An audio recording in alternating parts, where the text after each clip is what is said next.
चलिए 15 + 4 लिखिए।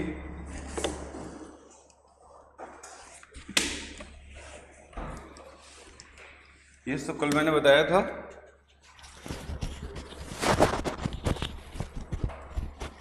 कि चमकम दुरै, हाँ किसी ने कुछ बोला? ठीक है, तो कल मैंने बताया था चंपकम दुरै राजन केस में सुप्रीम कोर्ट ने कहा कि ये जो सांप्रदायिक आदेश है तमिलनाडु सरकार का, ये सही नहीं है और जाति और धर्म के आधार पर मनमाने ढंग से आरक्षण नहीं दिया जा सकता। हाँ या ना? यस। अब जब ये आरक्षण ही शून्य घोषित कर दिया गया जो तमिलनाडु सरकार के द्वारा दिया गया था, तो पुनः अगर आरक्षण के प्रावधानों को भारत में लागू करना था तो इसके लिए संविधान में क्या करने की आवश्यकता होती है? संशोधन करने की आवश्यकता होती है। तो फिर हमने क्या किया? प्रथम संविधान संशोधन अधिनियम 1951, first constitutional amendment act 1951। Yes, सब चेयर इधर उधर हो जाते हैं, ले लीजिए। प्रथम संविधान संशोधन अधिनियम 1951, फर्स्ट कॉन्स्टिट्यूशनल अमेंडमेंट एक्ट 1951। इसके द्वारा भारतीय संविधान के अंतर्गत फंडामेंटल राइट में अनुच्छेद 15 में एक नया आर्टिकल जोड़ा गया, आर्टिकल 15 + 4। कौन सा आर्टिकल? 15 + 4। ठीक है, और यहां पर बोला गया, लिखिए आर्टिकल 15 + 4 हेडिंग बनाइए और इसमें लिखिए राज्य को यह अधिकार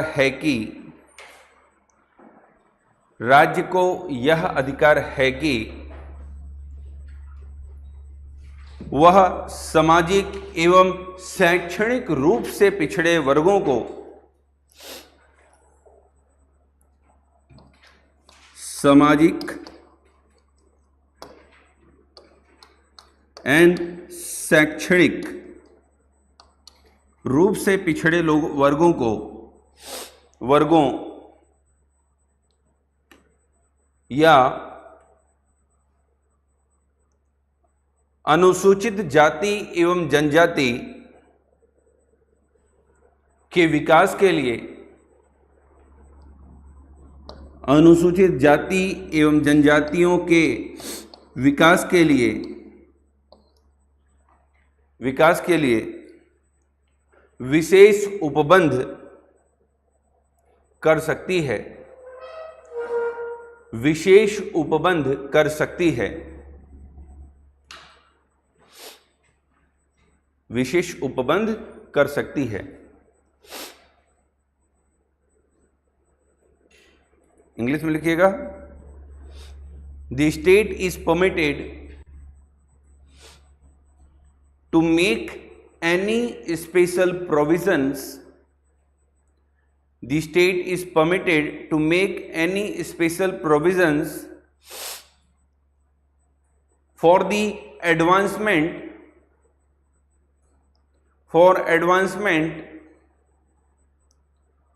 of socially and educationally backward classes,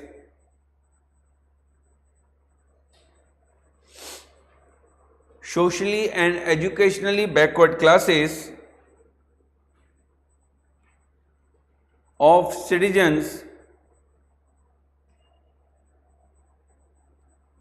or the scheduled caste and scheduled tribes, scheduled caste and scheduled tribes। It means यहां आप देखिए 1951 में जो ये नया आर्टिकल भारतीय संविधान में जोड़ा गया, आर्टिकल 15 + 4, इसके द्वारा ये मान लिया गया कि एसटी और जो एससीज हैं, क्योंकि बीच में और वर्ड लिखा है ना, या सामाजिक एवं शैक्षणिक रूप से पिछड़े वर्गों, या क्या लिखा है? अनुसूचित जाति एवं जनजाति, सोशली एवं एजुकेशनली बैकवर्ड क्लासेस और एसटी एंड एससीज, ये लिखा है ना। मतलब आर्टिकल 15 क्लॉज 4 से हमें आरक्षण देने का प्रावधान दिया गया। सरकार आरक्षण दे सकती थी, पर किन आधारों पर? वो किस आधार पर पिछड़ा होना चाहिए? सामाजिक एवं शैक्षणिक रूप से पिछड़ा होना चाहिए।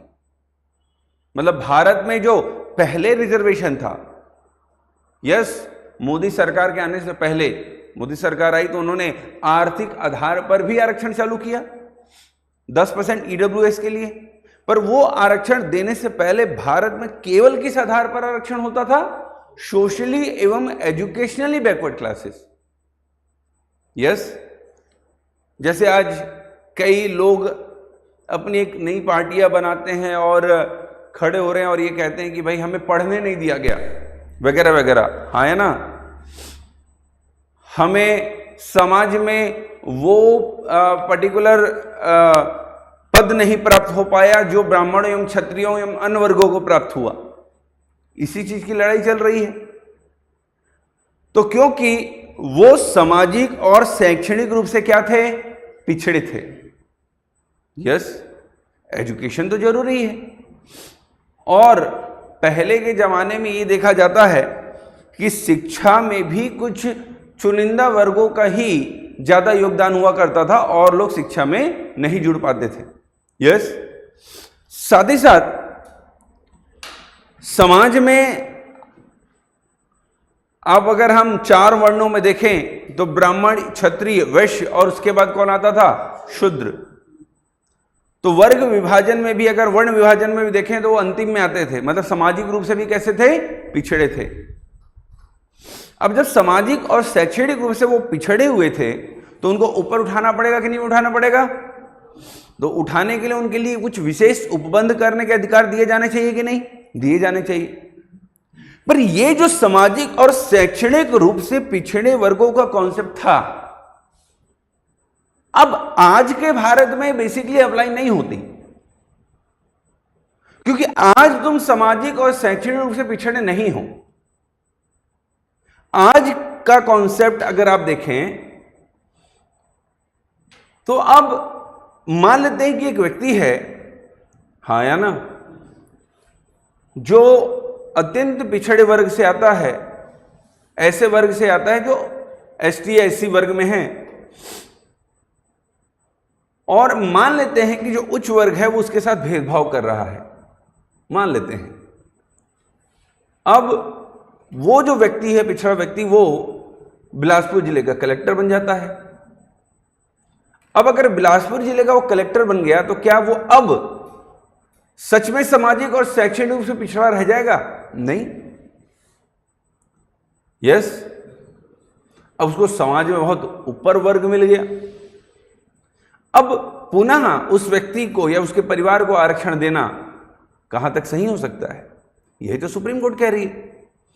यस, मतलब आरक्षण अगर हम सामाजिक और शैक्षणिक रूप से पिछड़े वर्गों को दे रहे हैं तो उनको प्राप्त होना चाहिए जो सच में आज भी सामाजिक और शैक्षणिक रूप से पिछड़े हैं, जिनको समाज में आज भी वो पद नहीं प्राप्त हुआ है, आज भी वो शिक्षा में वहां तक नहीं पहुंच पाए हैं, तो उनको रिजर्वेशन दिया जाना चाहिए। और इसीलिए आर्टिकल 15 क्लॉज 4 जोड़ा गया और बोला गया एसटी और एससी, या फिर क्या बोला गया?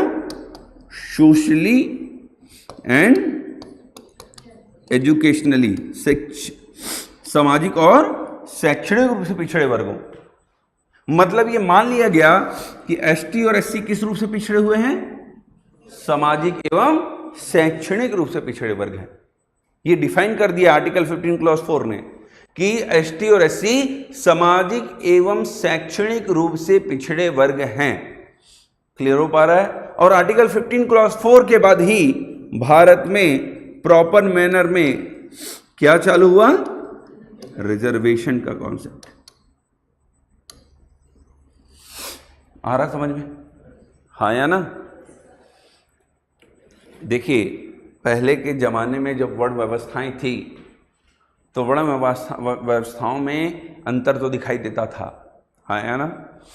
पर समय के साथ वो अंतर समाप्त होता चला गया। यस, और मुझे आज जो लगता है, आज के तारीख में हम इस बारे में तो बिल्कुल नहीं सोचते हैं, है ना।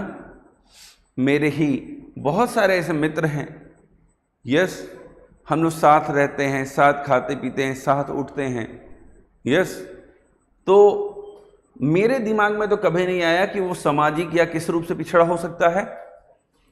हम साथ हैं, बिल्कुल, हम साथ पढ़ रहे हैं, हम साथ में खा रहे हैं, पी रहे हैं, बैठ रहे हैं, सब कुछ साथ में। तो अब अगर पर्टिकुलर अगर उस वर्ग में से जिनको आरक्षण दिया जा रहा था उसमें से एक वर्ग अगर ऊपर उठ चुका है, तो अब रिजर्वेशन का लाभ उस व्यक्ति को दिया जाना चाहिए जिसको सचमुच क्या है, इसकी आवश्यकता है।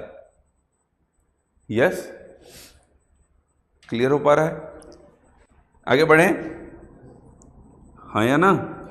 15 क्लॉज 4 उसके द्वारा क्या दिए गए, रिजर्वेशन दिए गए, किसको, एसटी और एससी को। और एसटी और किस आधार पर दिए गए, सामाजिक और शैक्षणिक रूप से पिछड़ा हुआ वर्ग होना चाहिए। क्लियर हो पा रहा है, हाँ या ना। अब जब आर्टिकल 15 क्लॉज 4 हमारे संविधान में जुड़ा और राज्य सरकारें रिजर्वेशन देने को लेकर लॉज बनाना चालू की, हाँ या ना, और तो फिर उन्होंने सरकारी कॉलेजेस में वगैरह वगैरह अन्य क्षेत्रों में रिजर्वेशन देना चालू किया। पर समय के साथ उन्होंने प्राइवेट एजुकेशनल इंस्टीट्यूशंस में भी रिजर्वेशन देना चालू कर दिया। कहाँ, प्राइवेट, निजी क्षेत्रों में भी, हाँ या ना। और दूसरी तरफ भारत में, हम आर्टिकल 16 में आएंगे तो उस चीज को पढ़ेंगे, अभी बस बेसिक बता रहा हूं। दूसरी तरफ भारत में एक लड़ाई छिड़ गई थी कि एसटी और एससी सामाजिक और शैक्षणिक रूप से पिछड़े हैं, पर क्या इसके अलावा कोई और भी पिछड़ा है? आ रहा समझ में? क्या इसके अलावा कोई और भी पिछड़ा है? एसटी और एससी क्या है, पिछड़े वर्ग है, ये संविधान ने मान लिया, पर इसके अलावा अन्य कोई और पिछड़ा है? अन्य, समझ पा रहे हैं मेरे शब्द को? क्या अन्य कोई और पिछड़ा है? अन्य मतलब अदर बैकवर्ड क्लासेस। अब इसको ढूंढना था, हाँ या ना। और ये हमने ढूंढा वर्ष 1990 में। कब ढूंढा? वर्ष 1990 में, कि एसटी एससी के अलावा एक और पिछड़ा वर्ग है, वो कौन है? ओबीसी, अन्य पिछड़ा वर्ग। समझ में आ रहा है? ये कैसे आया? आर्टिकल 16 में बताऊंगा। कैसे बताऊंगा? आर्टिकल 16 में, ठीक है। अभी बेसिक को समझिए। तो एसटी एससी पिछड़े थे, उसके अलावा क्या और कोई पिछड़ा है?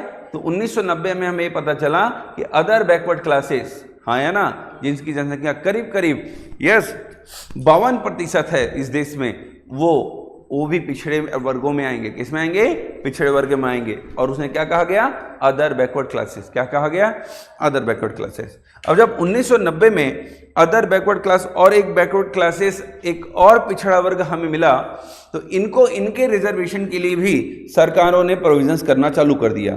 यस, स्कूल में, कॉलेजेस में, यस, एंड गवर्नमेंट इंस्टीट्यूशंस में, एज वेल एज कौन से इंस्टीट्यूशन में? प्राइवेट इंस्टीट्यूशंस में। तो जब सरकारी कॉलेजेस में आरक्षण दिया गया तो लोगों ने इस पर प्रश्न उठाया, क्योंकि वो सरकारी क्षेत्र थे, हाँ है ना। पर जब निजी क्षेत्रों में आरक्षण दिया जाने लगा एसटी एससी एंड ओबीसी को, तो लोगों ने इस पर सवाल उठाया कि सरकार निजी क्षेत्र में कैसे आरक्षण दे सकती है? निजी क्षेत्र उनका क्षेत्र नहीं है, हाँ या ना। सरकारी क्षेत्र में वो आरक्षण देना चाहती है, दे दे, पर निजी क्षेत्र में आरक्षण क्यों दे रही है? ये प्रश्न उठना चालू किया। तो जब अब प्रश्न उठा तो सरकार ने इस प्रश्न का उत्तर देने के लिए भी हमारे संविधान में संशोधन कर दिया और बनाइए आर्टिकल 15 क्लॉज 5, आर्टिकल 15 क्लॉज 5, और इसको जोड़ा गया कौन से संविधान संशोधन से? 93वां संविधान संशोधन अधिनियम 2005। कौन सा संविधान संशोधन? 93वां संविधान संशोधन अधिनियम 2005 के द्वारा अनुच्छेद 15(5) जोड़ा गया। क्लियर हो पा रहा है? हाँ या ना? और इसमें कहा गया, लिखिए, आपको खुद समझ में आ जाएगा, राज्य को यह अधिकार है कि वह सामाजिक एवं शैक्षणिक रूप से पिछड़े वर्गों या अनुसूचित जाति एवं जनजाति के लोगों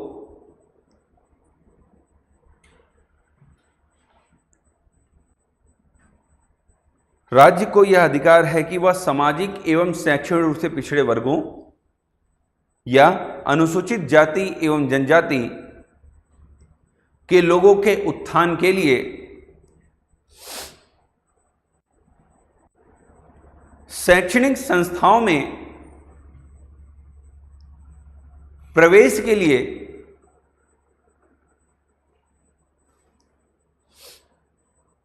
विशेष उपबंध कर सकती है।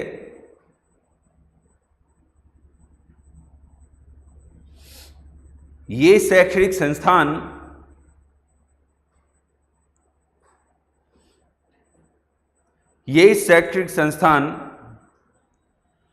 राज्य से अनुदान प्राप्त या निजी किसी भी प्रकार की हो सकती है,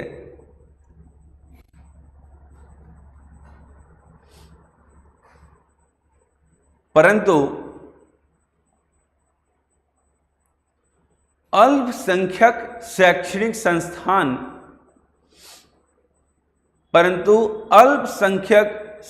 संस्थान इसमें शामिल नहीं हैं। अल्पसंख्यक शैक्षणिक संस्थान इसमें शामिल नहीं है। समझाऊंगा, पहले लिख लीजिए, इंग्लिश में लिखिएगा, हिंदी और लिख लिए। द स्टेट इज एम्पावर्ड, छूट गया, लिख लिए, to make any special provision, लिख लिया मैडम कि छूट गया, लिख लिया ना, to make any special provision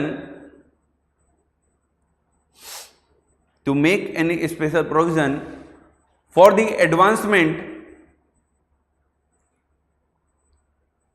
of any socially or educationally backward classes or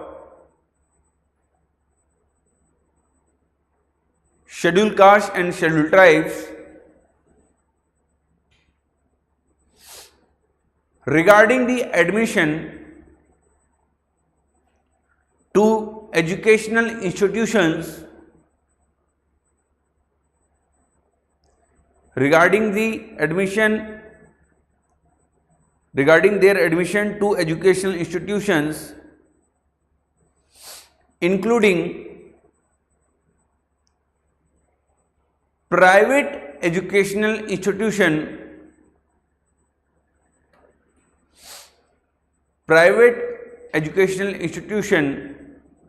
whether aided or unaided by the state, मतलब राज्य के द्वारा इस पर फंड लगाया गया हो या ना लगाया गया हो, अनुदान प्राप्त हो या ना, whether aided or unaided by the state,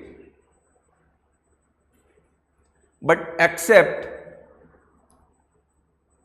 minority educational institutions,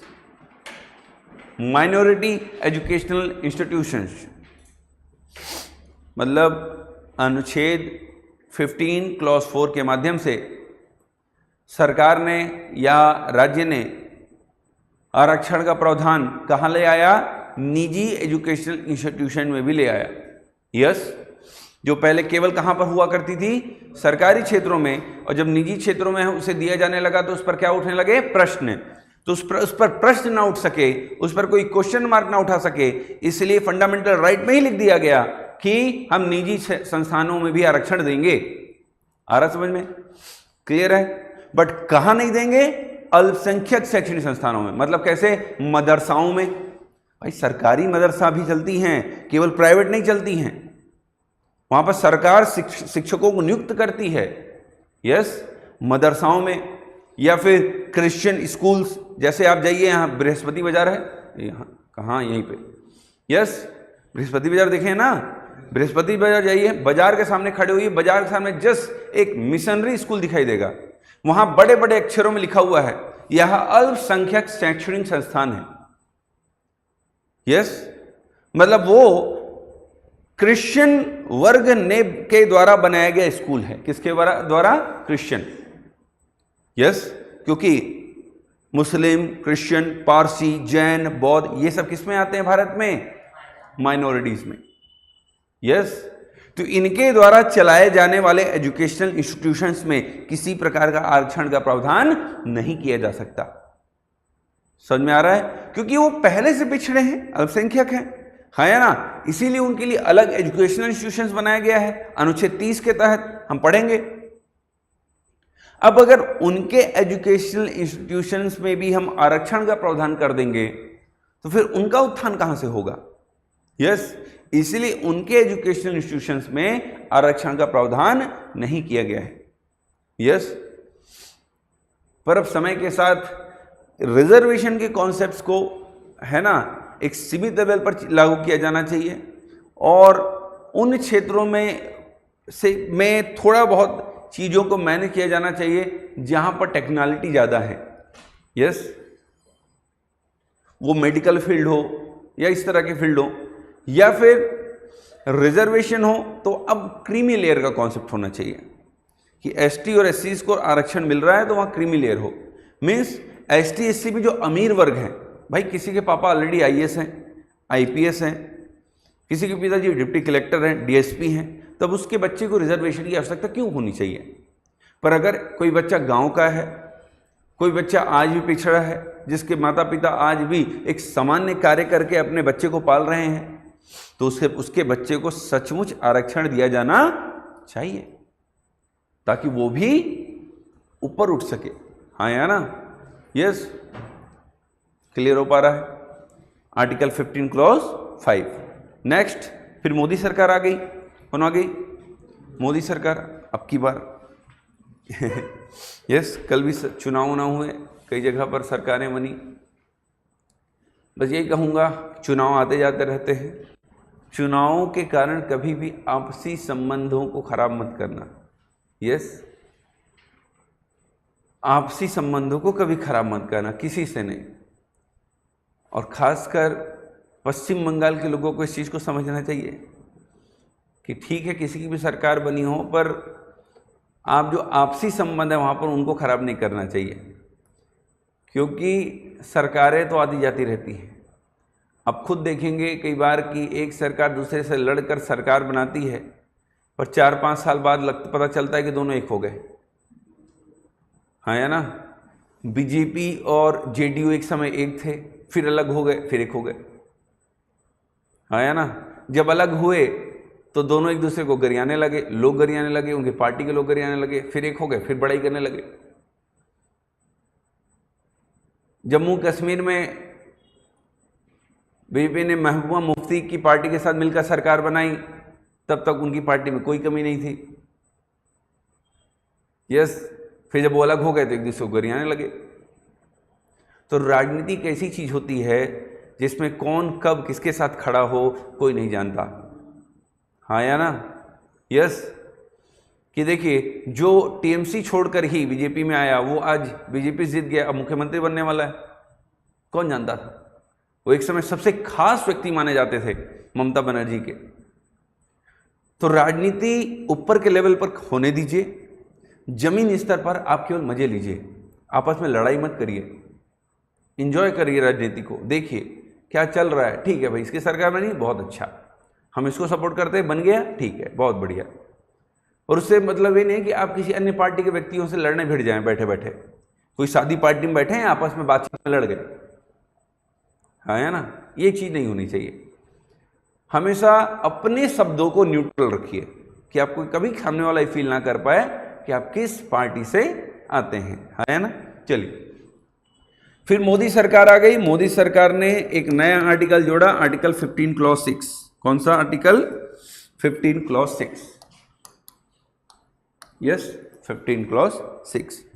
सुनिएगा, मोदी सरकार आई तो उन्हें लगा कि सामाजिक और शैक्षणिक रूप से पिछड़े वर्ग तो हैं ही, पर जो ये उच्च वर्ग का व्यक्ति है, हाँ या ना, जिनको आरक्षण का लाभ एसटी, एससी या ओबीसी से नहीं मिलता, उनमें भी कुछ वर्ग ऐसे हैं जो अपनी आवश्यकताओं की पूर्ति नहीं कर पाते या वो उस स्तर तक नहीं पहुंच पाते जहां पर उनको पहुंचना चाहिए। यस, तो आर्टिकल 15 क्लॉज 6 जोड़ा गया। 103वां संविधान संशोधन 103 संविधान संशोधन अधिनियम 2019 के माध्यम से, 103वां संविधान संशोधन अधिनियम 2019 के माध्यम से अनुच्छेद 15 क्लॉज 6 जोड़ा गया। यस, और इसके द्वारा आरक्षण के लिए एक और वर्ग तैयार किया। अभी तक आरक्षण केवल किस वर्ग को दिया जाता था? सामाजिक एवं शैक्षणिक रूप से पिछड़े वर्गों को, एसटी एससी नहीं, समझिए, किस वर्गों को? सामाजिक एवं शैक्षणिक रूप से पिछड़े वर्गों को केवल आरक्षण दिया जाता था। सोशली एवं एजुकेशनली बैकवर्ड क्लासेस को आरक्षण दिया था। एसटी, एससी और ओबीसी क्या हैं? सोशली और एजुकेशनली बैकवर्ड हैं, इसलिए उनको आरक्षण मिल रहा है। पर वर्ग क्या है? सामाजिक एवं शैक्षणिक रूप से पिछड़ा वर्ग। आ रहा समझ में? सरकार ने एक नया वर्ग तैयार किया, आर्थिक रूप से पिछड़ा वर्ग, इकोनॉमिक वीकर सेक्शन, है ना। कैसा पिछड़ा वर्ग? आर्थिक रूप से, आर्थिक रूप से पिछड़ा। यस, इकोनॉमिक वीकर सेक्शन, एक नया वर्ग बनाया। यस, और इसको 10% आरक्षण प्रदान किया। कितना आरक्षण? 10%, 10%। पर कैसे? थोड़ा सा उसको समझ लो, ये हमेशा कंफ्यूजन रहता है बच्चों में और हमेशा गलतियां करते हैं। मान लेते हैं कि किसी कॉलेज में कुल सीट थी 100। कितनी सीट थी बाबू? 100 सीट थी, हाँ या ना।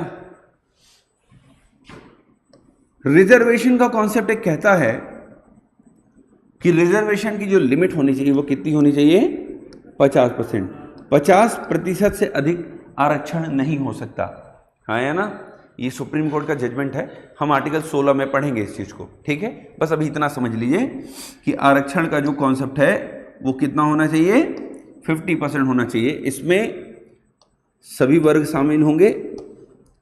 एसटी एंड एससी के लिए रिजर्वेशन 22.5%। कितना परसेंट है? सेंट्रल लेवल की बात कर रहा हूं, 22.5। हर राज्य में अलग अलग है, इसलिए मैं राज्य का डाटा नहीं ले सकता, तो किसका डाटा लूंगा मैं? केंद्र का। और दूसरी तरफ ओबीसी को रिजर्वेशन मिला हुआ है 27%। कितना प्रतिशत? 27%। क्लियर हो पा रहा है? 27%। कितना हो गया?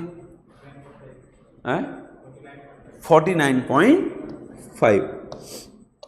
और जो 0.5% रिजर्वेशन होता है वो दिव्यांग वगैरह वगैरह इन लोगों को दिया जाता है।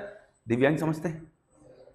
डिसेबल्ड व्यक्तियों को 0.5%। तो टोटल मिला के कितना परसेंट रिजर्वेशन हो गया? 50%। अब ये जो 50% सीट बची, ये किसकी सीट है? जनरल। जनरल का मतलब क्या होता है? सभी, इनके अलावा नहीं। मतलब अगर कोई व्यक्ति ओबीसी से है तो वो जनरल की सीट भी ले सकता है, अगर कोई व्यक्ति एसटी एससी का है तो वो जनरल की सीट ले सकता है, पर जनरल एसटी एससी और ओबीसी की सीट नहीं ले सकता। मान लेते हैं कि मैं एसटी वर्ग से आता हूं, मानना है ना, मैं नहीं आता हूं, मैं जनरल से हूं, कि मैं एसटी वर्ग से आता हूं और मैंने एग्जाम में टॉप कर लिया। क्लियर हो पा रहा है?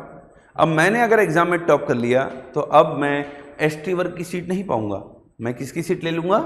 जनरल की। जैसे आईएएस टीना डाबी मैडम जो हैं, राजस्थान कैडर की एक आईएएस ऑफिसर हैं, हाँ है ना, उन्होंने अपने यूपीएससी का जो प्रीलिम्स क्वालिफाई किया वो अपने वर्ग से किया, एसटी वर्ग से।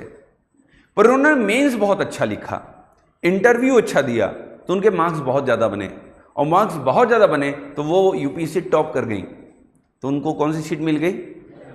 आ रहा समझ में? जनरल में सब आते हैं। जनरल का मतलब एसटी, एससी और ओबीसी के अलावा नहीं। कई बार मैं देख रहा होता हूँ व्हाट्सएप यूनिवर्सिटी में पढ़े हुए लोगों को कि वो आंदोलन कर रहे होते हैं रिजर्वेशन को लेकर कि सरकार हमारी रिजर्वेशन छीन ली या सुप्रीम कोर्ट ने छीन लिया वगैरह वगैरह, रोड में उतर जाते हैं। फिर वहां पे बोलते हैं हमसे ज्यादा आरक्षण तो इनको मिला हुआ है, हमसे ज्यादा आरक्षण तो इनको मिला हुआ है। पर उनको नहीं पता कि इसका मतलब ये सभी होते हैं, सब। इसका अलावा ये नहीं कि इनके अलावा वो बचे। 50% मीन्स जनरल। भाई सिंपल सा कॉन्सेप्ट है, मैडम आपके पास AC2 का टिकट है तो कहां चढ़ सकती हैं आप? AC2 की बोगी में। AC3 का सीटर टिकट है तो कहां चढ़ सकती हैं? क्लियर हो पा रहा है? पर क्या आपके पास AC2 का टिकट है, क्या आप जनरल में बैठ सकती हैं जाकर? हाँ, कौन रोकेगा आपको जनरल में बैठने से? AC2 का टिकट आप 3000 रुपए के लिए हैं, 50 रुपए के टिकट में बैठने से रोक देगा कोई आपको? नहीं बैठ सकता। पर वही अगर कोई जनरल का व्यक्ति है, जनरल जिसने 50 रुपए की टिकट ली है, वो AC2 में बैठना चाहे तो? यस, क्लियर हो पा रहा है? अब एक बार बिलासपुर से भोपाल हम गए। अब हमारी जो टिकट थी, हम 3 फ्रेंड थे, हम भोपाल तक AC2 में गए और भोपाल से हमारे 3-4 फ्रेंड और मिले। फिर वहां से हमारा प्लान था उज्जैन जाने का, और वो लोग निहायत ही गरीब। यस, तो उन लोगों ने AC की टिकट नहीं कटवाई। उन लोगों ने कौन सी टिकट ली? खुद AC में नहीं आए, हमें कहां बुला लिया? यस, मतलब हम इस वर्ग से थे पर हमें कहां बैठा दिया? समझ में आ रहा है? कुछ ऐसा कॉन्सेप्ट, मतलब यहां का व्यक्ति इसमें आ सकता है पर यहां का व्यक्ति यहां नहीं जा सकता। तो ये जो 50% जनरल की सीट थी, इसमें से 10% और निकाल दिया EWS के लिए। किसके लिए? Up to 10%। कैसे? अप टू मतलब 10% तक। हाँ है ना? कई राज्यों में 7% आरक्षण है, कई जगह 5 है, कई जगह 6 है, कई जगह 10 है। 10%। मतलब अब जनरल की सीट कितनी बची? आ रहा है समझ में? जब EWS को आरक्षण दिया गया तो लोग आंदोलन करने लगे और ये बोलने लगे तो सरकार ने हमारा आरक्षण छीन लिया और किनको दे दिया? EWS वालों को दे दिया। पर उनको पढ़ने की आवश्यकता थी। सरकार ने उनके आरक्षण में कोई भी बदलाव, ये 10% दिया गया है तो किससे उठा कर दिया गया है? जनरल की सीट से। किसकी सीट से दिया गया है? जनरल के सीट से। मतलब ST, SC और OBC के आरक्षण में कोई भी बदलाव नहीं हुआ है EWS के आरक्षण देने से। जबकि किसकी सीट कम हो गई है? जनरल की सीट कम हो गई है। पर ये नेता लोगों को बरगलाकर आंदोलन करवा रहे थे आरक्षण के खिलाफ, क्या कहकर कि EWS से आरक्षण देने से किसके आरक्षण समाप्त हो गई? और ऐसा भी कुछ भी नहीं हुआ है, क्योंकि EWS को आरक्षण देने से ST, SC और OBC के आरक्षण में कोई बदलाव हुआ ही नहीं है। आ रहा समझ? क्लियर हो पा रहा है? ये बना लेना चार्ट। यस, क्योंकि ये इंपॉर्टेंट है। आपको समझ में आएगा कि EWS जो आरक्षण मिला हुआ है ना, ये कैसे मिला हुआ है।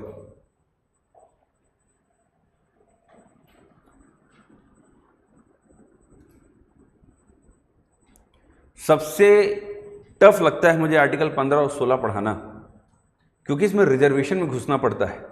कब कौन नाराज हो जाए, यस, कब किसको बुरा लग जाए, बड़ा दिक्कत होता है चीज़ों को बताते समय। क्योंकि देखिए, अब जो चीज़ सही है वो चीज़ तो मुझे बोलना पड़ेगा ना क्लास में, हाँ या ना? क्योंकि पढ़ाते समय मुझे एग्जाम्पल लेने ही पड़ेंगे। अभी आर्टिकल 15, अभी आर्टिकल 16 आन दो। आर्टिकल 16 तो सबसे विवादित आर्टिकल है, अनुच्छेद है। यस, जहां पर तो सबसे ज्यादा विवाद हुए हैं वो है आर्टिकल 16। हमारे संविधान का ऐसा आर्टिकल जिसकी सबसे ज्यादा व्याख्या की गई हो वो है आर्टिकल 21। सबसे ज्यादा व्याख्या की गई आर्टिकल 21 की। यस, और जो सबसे विवादित आर्टिकल रहा वो आर्टिकल 16। यस, हाँ, एजुकेशन के लिए। नौकरी के लिए आर्टिकल 16 आ जाएगा। अभी हम नौकरी वाले पार्ट में नहीं घुसे हैं, हम कहाँ घुसे हुए हैं अभी हम एजुकेशनल इंस्टीट्यूशंस वाले पॉइंट में हैं। लिखिएगा आर्टिकल 15 क्लॉज 6 में, पहले इंग्लिश में बोल रहा हूं। The state is empowered to make any special provisions for the advancement of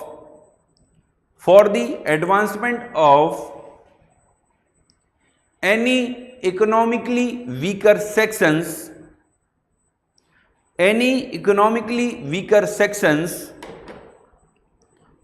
of citizens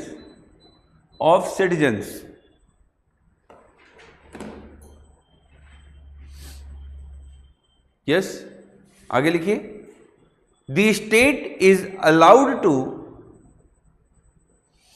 make a provision for the reservation of up to 10%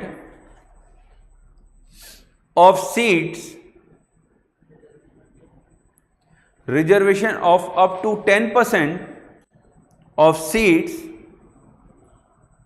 for such sections in admission to educational institutions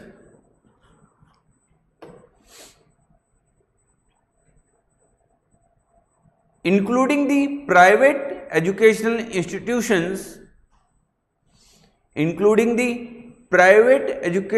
institutions but except minority educational institutions। अल्पसंख्यक शैक्षणिक संस्थानों में आरक्षण लागू नहीं होता, बाकी हर जगह होता है। ठीक है, हिंदी में लिखिएगा। राज्य नागरिकों के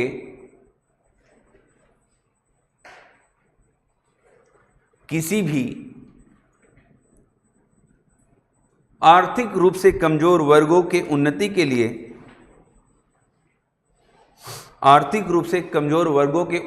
लिए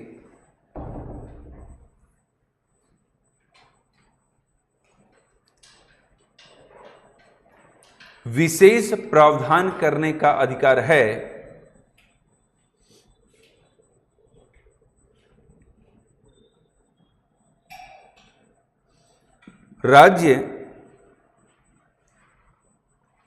राज्य ऐसे वर्गों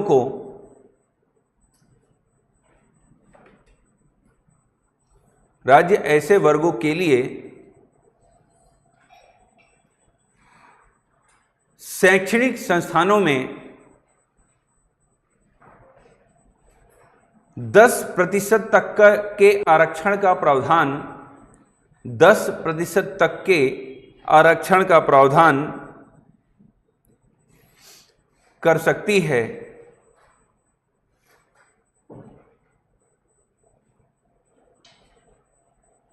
जिसमें निजी शैक्षणिक संस्थान भी शामिल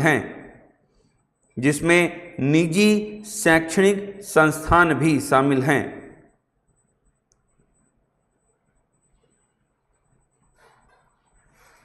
परंतु अल्पसंख्यक शैक्षणिक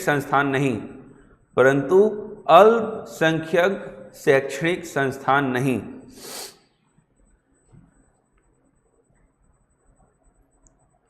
चलिए नेक्स्ट हेडिंग बनाइए। अनुच्छेद 16 आर्टिकल 16।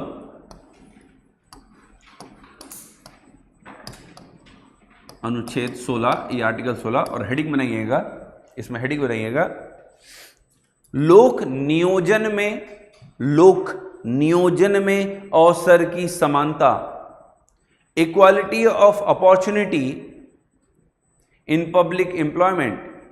लोक नियोजन में अवसर की समानता, equality of opportunity in public employments. Yes, मतलब आर्टिकल 16 बात करता है सरकारी नौकरी की। किसकी बात करता है? कि सरकारी नौकरियों में कोई भी भेदभाव नहीं होगा। और आर्टिकल 16 ही आरक्षण का प्रावधान भी करता है। कहां? सरकारी नौकरियों में। क्लियर हो पा रहा है? अनुच्छेद 16 को समझने के लिए दो आर्टिकल को सबसे पहले एक साथ लिखना होता है। वो आर्टिकल 16 क्लॉज 1 और आर्टिकल 16 क्लॉज 2। दो आर्टिकल को एक साथ लिखना होता है। तो सबसे पहले आर्टिकल 16 क्लॉज 1 में लिखिए, फिर 2 में लिखेंगे। सबसे पहला 16 क्लॉज 1। हाँ, पहले सुन लीजिएगा थोड़ा, देखिए। अनुच्छेद 16 ये कहता है कि जितनी भी लोक नियोजन है अर्थात सरकारी नौकरी है, यहाँ पर विभेद नहीं होगा। क्या नहीं होगा? विभेद। रिलीजियन, धर्म, रेस, मूलवंश, यस, कास्ट, जाति, यस, लिंग, सेक्स, जन्म स्थान, यस, प्लेस ऑफ रेसिडेंस, जहाँ पर रह रहे हैं, या फिर वंश के आधार पर, हाँ या ना, बाय डिसेंट, किसी भी आधार पर आपके साथ क्या नहीं किया जाना चाहिए? विभेद नहीं होना चाहिए। क्लियर हो पा रहा है? कौन कह रहा होता है? आर्टिकल 16। कौन कौन आधार पर विभेद नहीं होना चाहिए? रिलीजियन, रेस, है ना,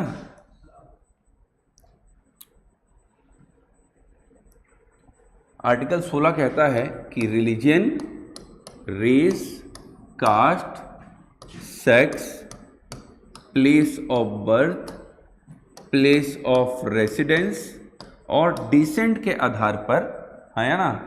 देखिए, सबसे पहले रिलीजियन मतलब क्या हो गया हिंदी में? धर्म। रेस मतलब क्या हो गया? मूल वंश, है ना। कास्ट मतलब जाति। सेक्स मतलब लिंग, यस। प्लेस ऑफ बर्थ मतलब जन्म का स्थान, यस। और प्लेस ऑफ रेस्ट मतलब निवास स्थान। कौन सा स्थान? निवास स्थान। और डिसेंट मतलब वंशानुक्रम, वंशानुक्रम, यस। आप किस वंश से आते हैं ये। मतलब आर्टिकल 15 में ये भी था, ये भी था, ये भी था, ये भी था, ये भी था, ये भी था, पर ये दो पॉइंट आर्टिकल 16 में नए जुड़ जाते हैं, है ना। ये दोनों आर्टिकल 15 में नहीं थे, इतना तो पता है कि नहीं, हाँ या ना। ये दो पॉइंट आर्टिकल 15 में नहीं थे, ये आर्टिकल 16 में दिखाई देंगे। आर्टिकल 16 कहती है कि सरकारें कभी भी सरकारी नौकरियों में इन किसी भी आधारों पर विभेद नहीं करेंगी, हाँ या ना। धर्म, मूलवंश, जाति, लिंग, जन्म स्थान, निवास स्थान या वंशानुक्रम के आधार पर विभेद नहीं करेंगी, यस। पर यदि अगर मैंने बताया था कि मान लीजिए सरकारी हॉस्पिटल में गायनिक डिपार्टमेंट में पोस्ट निकालती है नर्सेस की, है ना, तो यहाँ वहां पर केवल किसकी नियुक्ति करती है? महिलाओं की। केवल किसकी नियुक्ति करती है? महिलाओं की। तो उसे लिंग के आधार पर विभेद नहीं माना जाएगा, क्योंकि वहां पर महिलाओं की नियुक्ति कैसा है? आवश्यकता है ना। मतलब आर्टिकल 16 में कुछ युक्तियुक्त निर्बंधन भी लगे हुए हैं, जिसे कहा जाता है रीजनेबल रिस्ट्रिक्शंस, हाँ या ना। मतलब सामान्य, अगर कोई पॉजिटिव डिस्क्रिमिनेशन कर रहे हैं किसी के साथ, सकारात्मक भेदभाव कर रहे हैं, तो उसे भेदभाव की श्रेणी में नहीं माना जाता। क्लियर हो पा रहा है? अब जैसे कई ऐसे कार्य हैं, जैसे एग्जाम्पल के लिए कि डेफिनेटली महिलाओं की समानता को लेकर सुप्रीम कोर्ट और हाई कोर्ट ने कई ऐसे जजमेंट दिए कि जो कार्य पुरुष कर रहा है वही कार्य महिलाओं को भी दिए जाना चाहिए, हाँ या ना। अब SCCL जैसे खदान वाले जो कार्य हैं, वहां पर अब महिलाओं की भी नियुक्ति होने लगी। किसकी नियुक्ति होने लगी? महिलाओं की। परंतु जो खदान के अंदर जाकर काम करना होता है, वहां आज भी किसको भेजा जाता है? पुरुष को, महिला को नहीं भेजा जाता। महिलाओं की नियुक्ति तो जरूर होती है, पर महिलाओं को ऑफिशियल काम में, हाँ या ना, या हॉस्पिटल, अगर उन्होंने मेडिकल से जुड़ा कोई पढ़ाई किया है तो हॉस्पिटल्स में या इस तरह के चीज़ों में उनको लगा दिया जाता है, परंतु उनको खदान के अंदर की श्रेणी के काम नहीं दिया जाता। ऐसा क्यों? क्योंकि आज भी समाज ये मानता है कि पुरुष जो कठिन कार्य है वो कौन कर रहा है? पुरुष। और जो सामान्य कार्य है वो किसे दिए जाने चाहिए? महिलाओं को। तो इसे हम विभेद नहीं मानेंगे। ये एक कैसा डिस्क्रिमिनेशन है? पॉजिटिव डिस्क्रिमिनेशन है, सकारात्मक भेदभाव। और सकारात्मक भेदभाव भेदभाव की श्रेणी में नहीं आता। अब इसमें भी कोई खड़े होकर बोल दे नहीं नहीं ये मेरे साथ भेदभाव हो रहा है, मुझे भेजो खदान के अंदर, फिर तो गड़बड़ है कि तुम खुद निपटना चाह रहे हो, है ना भाई। जब शुरुआत में तुम अंदर खदान के अंदर काम करने जाओगे, यस देखिए दो प्रकार के होते हैं, एक ओपन माइंस होती है और है ना एक माइंस होती है इनसाइड वाली। तो जो माइंस होती है वहां तुम चले जाओगे तो कहीं शुरुआत में ऐसा लगेगा सांस नहीं आ रही है, शुरुआत में तुमको बिल्कुल चीजें अंधेरा अंधेरा लगेगा, है ना, लाइट वेट लगी रहती है बट कई जगहों पर अंधेरा होता है, तो बड़ा सफोकेशन फील होगा। शुरुआत में तो तुमको लगेगा कि मैं कहाँ आ गया, निपट ना जाऊं, यस। फिर धीरे धीरे चीज़ें मैनेज होना चालू होती हैं। मतलब जो खदान के अंदर काम कर रहे हैं आप उनसे पूछिए कितना कठिन होता है शुरुआत में वहाँ काम करना। धीरे धीरे उनको आदत हो जाती है तो फिर फ़र्क नहीं पड़ता, पर शुरुआत में बड़ा कठिन होता है। अभी कुछ मेरे जानकार लोग सरकार अभी SCCL में नौकरी में लगे हुए हैं, तो अभी उनको ट्रेनिंग पीरियड में खदान के अंदर डाल दिया है कि जाओ, तो उनकी सब आधा की तो हालत ख़राब है ना, कि कैसे काम करेंगे या कैसे करें। शुरुआत में तो उनकी तबीयत खराब होने लगी थी, ये वाली हालत थी। तो उन कामों से महिलाओं को अलग रखा जाता है। मतलब कई ऐसे काम हैं जहां पर विभेद किया जा सकता है। क्लियर हो पा रहा है? अब जैसे एग्जाम्पल के लिए अब एक पोस्ट आया, मान लेते हैं यस सिविल इंजीनियर को लेकर के, इंजीनियर को लेकर पोस्ट आया ना। अब वहां पर सरकार ने पोस्ट निकाला, एडवर्टाइजमेंट निकाला कि केवल सिविल इंजीनियर्स जो हैं, जो सिविल इंजीनियर्स डिग्री लेकर रखे हैं, केवल वही उस पोस्ट के लिए अप्लाई कर सकते हैं।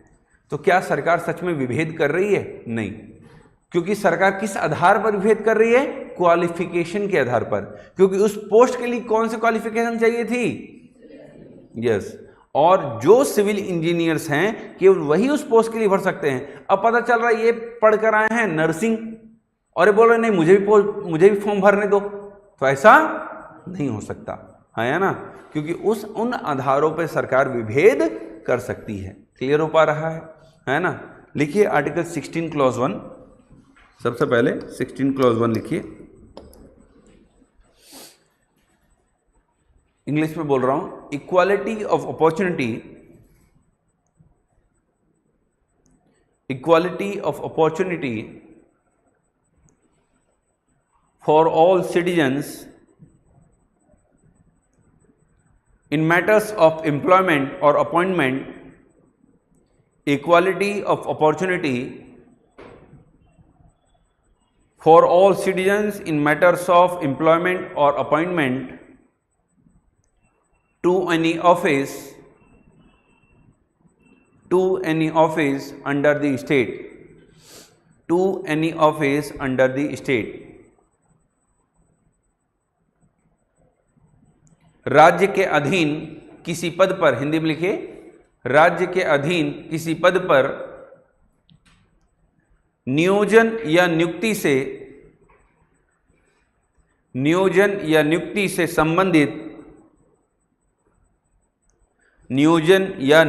से संबंधित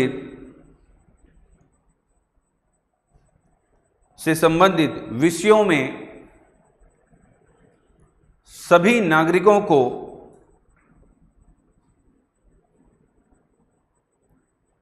अवसर की समानता प्राप्त होगी। सभी नागरिकों को अवसर की समानता होगी, सभी नागरिकों को अवसर की समानता होगी। ठीक है, अब आर्टिकल 16.1 पढ़ के तुम चले गए कि सभी नागरिकों को सरकारी नौकरियों में अवसर की क्या होगी? समानता होगी।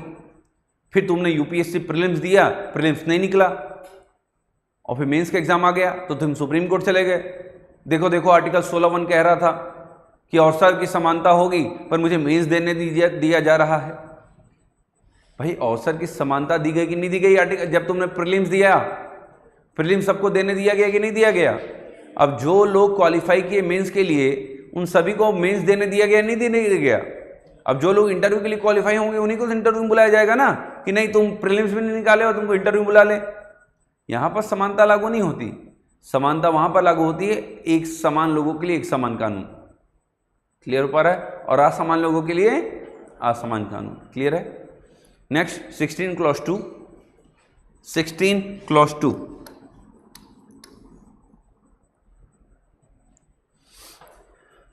No citizen can be discriminated, no citizen can be discriminated against or be ineligible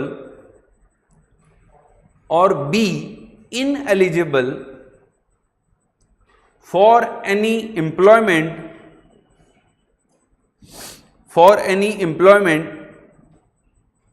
or office under the state on grounds of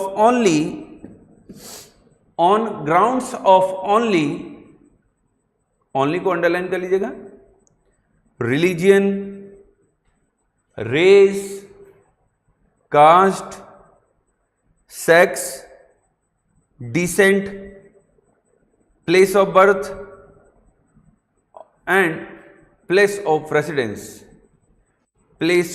residence. ठीक है, इंग्लिश हिंदी में लिखिए। कोई नागरिक केवल को अंडरलाइन करेंगे, धर्म, मूल वंश, जाति, लिंग, वंशानुक्रम, जन्म स्थान एवं निवास स्थान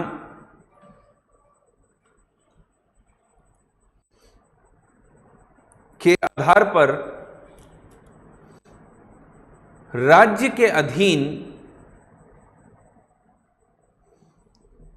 किसी नियोजन या पद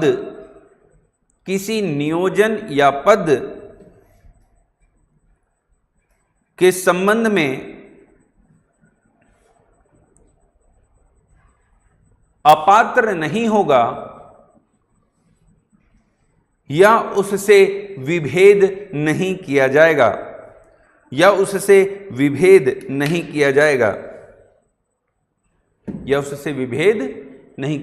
क्लियर हो पा रहा है? इसको समझाऊंगा मैं कल, ठीक है? आज के लिए इतना ही। क्लियर है? तो आर्टिकल 15 और 16 जो है पहले कहता है अपने आर्टिकल में, आर्टिकल 15 क्लॉज 1 और 15 क्लॉज 2 भी देखेंगे तो पहले दो आर्टिकल में कहा जा रहा है कि किसी प्रकार का विभेद नहीं होगा, फिर हम खुद विभेद करते हैं, पर वो कैसा विभेद होता है? पॉजिटिव, यस, सकारात्मक। वैसे ही आर्टिकल 16 में भी 16 क्लॉज 1 और 2 को देखेंगे कि वो कहेगा कि सरकारी नौकरी में कोई भी अंतर नहीं होना चाहिए। पर 16 क्लॉज 3, 4, 5 और 6 में हम ये देखेंगे कि सरकार बात कर रही है किसकी? विभेद करने की, पर कैसा? पॉजिटिव, सकारात्मक। हाँ या ना? मतलब आर्टिकल 15 और 16 के अपवाद, एक्सेप्शन उसी आर्टिकल में ही दिखाई देते हैं। क्लियर हो पा रहा है? जिस आर्टिकल में ये कहा गया कि विभेद नहीं होगा, पर उसी आधारों पर फिर से विभेद करता हुआ दिख पड़ता है वो, है ना? पर ये विभेद कैसा होता है? सकारात्मक होता है, पॉजिटिव होता है। क्लियर हो पा रहा है? मतलब अगर सरकार, जैसे एग्जाम्पल के लिए कि अभी छत्तीसगढ़ में एक पोस्ट आया था महिला पर्यवेक्षक, है ना? कौन सा पद आया था? महिला पर्यवेक्षक का पोस्ट आया था। अब महिला पर्यवेक्षक का पोस्ट आया था, या फिर महिला पर्यवेक्षक का जो कार्य है वो आंगनबाड़ी या अन्य क्षेत्रों में देखरेख करना है ना? अब या फिर महिलाओं से जुड़े हुए संबंधित कार्य करने हैं, जो सरकार की योजनाएं आती हैं महिलाओं से संबंधित, उन पर कार्य करना है। अब महिला पर्यवेक्षक में अब ये बोलें कि नहीं सर मुझे फॉर्म भरने नहीं दिया गया, तो ये गलत हो जाएगा, क्योंकि वो फॉर्म केवल किसके लिए थी? महिलाओं के लिए, क्योंकि वहां पर केवल किसके लिए कार्य करना था? महिलाओं के लिए। महिलाओं के दुख को कौन ज्यादा समझेगा? महिलाएं। महिलाओं से बेहतर बात कौन कर पाएगा? महिलाएं। अब वन स्टॉप सेंटर हो, सखी हो, है ना, ऐसे जो सेंटर्स बनाए गए हैं, यहाँ पर कैसे अधिकारियों की नियुक्ति की जाती है? महिलाएं। क्यों? क्योंकि वहां महिलाएं जाती हैं, और महिलाएं जाती हैं तो महिलाएं अपनी बात को खुलकर किसको बता सकती हैं? महिला थाना बनाया जाता है। महिला थाना सुना है आपने? है ना? महिला थाना बनाया जाता अब ये महिला थाना है, यहां पर केवल कौन से महिलाओं की किसकी नियुक्ति की जाती है? महिला अधिकारियों की, महिला कर्मचारियों की। काहे? ताकि महिला वहां पर जब जाए तो अपने दुखों को, अपनी चीजों को खुलकर बता सके। जब एक रेप विक्टिम पुलिस थाने में जाती है अपने उस व्यक्ति के खिलाफ एफआईआर लिखने में, तो वो डर रही होती है, कैसे बोलूंगी। यस, और इसीलिए महिला थाना बनाया गया। और यदि दूसरा प्रावधान सुप्रीम कोर्ट ने ये किया अपने इंटरप्रिटेशन में, अपनी व्याख्या में, कि पुलिस, यस, बाद में फिर उसको लॉ में भी जोड़ दिया गया, बीएनएसएस में भी आ गया, यस, कि अगर कोई महिला थाने में, वो पुरुष थाना हो, महिला थाना हो, कैसा भी थाना हो, अगर कोई महिला से संबंधित कोई अपराध है तो उस पर एफआईआर कौन लिखेगा? महिला अधिकारी। उसकी बात कौन सुनेगा? महिला अधिकारी। पर क्या सच में जमीनी स्तर पर आज भी ऐसा होता है? नहीं, नहीं होता। यस, या फिर कई बार कई ऐसे विक्टिम्स हैं जो जिनसे मैं मिला हूं कोर्ट में, वो ये बताती हैं कि सर हम थाने में गए और हमने कहा कि महिला अधिकारी कर्मचारी ही से लिखवाना है, तो हमें 2-2, 3-3 घंटे वेट कराया गया थाने में कि महिला कर्मचारी नहीं आएगी तो लिखेगी। उसे बुलाया नहीं गया, आएगी तो लिखेगी। यस, वो जो पहले से बेचारी परेशान थी, जिसके साथ कुछ गलत हुआ था, उसको थाने में 2 से 3-4 घंटे, 5 घंटे और बैठा दिया गया। वहीं से फिर उसको ये लगने लग जाता है कि मेरे साथ तो कोई भी आगे चलकर सही चीज नहीं होगी, मुझे जस्टिस नहीं मिलेगा। वो वहीं से उसका ये माइंडसेट बनने लग जाता है। उसके बाद भी अगर वो लड़ रही है तो बहुत बड़ी चीज होती है। यस, मतलब आज भी सिस्टम सही नहीं हो पाया है। सिस्टम को सही करने की क्या है? आवश्यकता है। आज भी सिस्टम बर्बाद हो रखा है। मतलब अगर आज भी सुप्रीम कोर्ट कहता है कि हर थानों में सीसीटीवी फुटेज सीसीटीवी लगा होना अनिवार्य है। पर जाकर देख लीजिए कितने थानों में लगा हुआ है, और लगा हुआ है तो कहां लगा हुआ है? उन क्षेत्रों में बिल्कुल नहीं लगा हुआ है जहां किसी को कूटना है या किसी से कुछ लेना है। यस, और यदि थानों में सीसीटीवी कैमरा नहीं है तो आपके पास अधिकार है कि आप वीडियो रिकॉर्डिंग कर सकते हैं। सुप्रीम कोर्ट के क्लियर जजमेंट्स हैं। The police station is a public place, और किसी भी पब्लिक प्लेस में किसी की भी फोटोज लेना या किसी की भी videos banana is not a violation of the privacy. Article 21 का उल्लंघन नहीं माना जाएगा, और इसलिए पुलिस थाने में पुलिस वालों की भी वीडियो बनाना पूरी तरह लीगल है। या आप रोड में जा रहे हैं कि कोई अगर ट्रैफिक पुलिस है ना, यूपीएससी वाली है मैडम आप, यस, यदि आप ट्रैफिक पुलिस वाला आपको रोकता है और गलत कोई व्यवहार कर रहा है तो आप वीडियो बना रहे हैं, अगर वो आपको रोक रहा है नहीं वीडियो नहीं बना सकते तो और बनाएंगे,